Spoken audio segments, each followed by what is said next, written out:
As we continue to read the Gospel of John and thinking about what has previously been written, we're going to see a contrast in the use of wine. So, towards the end of the Gospel, we have the crucifixion of Jesus. And while Jesus was on the cross, he cries out, "I'm thirsty." To be in desperate thirst, well, that was a sign of the cursing of God in the Old Testament.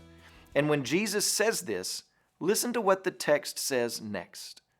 A jar full of sour wine stood there. So they put a sponge full of the sour wine on a hyssop branch and held it to his mouth.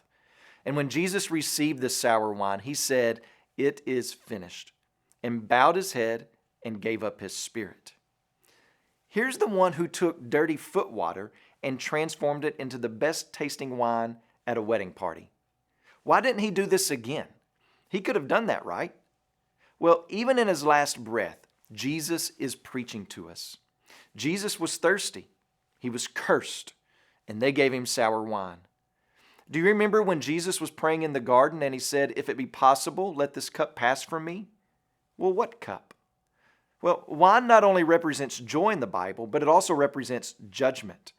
Bitter and sour wine, down to its dregs, represents the judgment of God.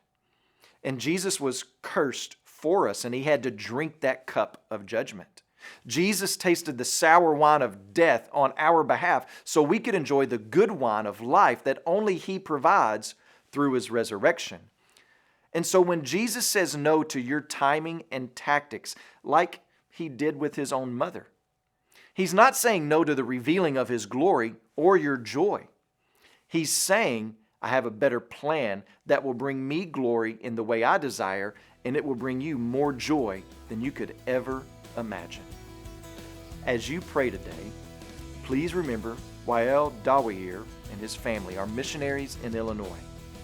And also remember the Ukrainian Life Word broadcast heard throughout Canada, USA, and the Ukraine.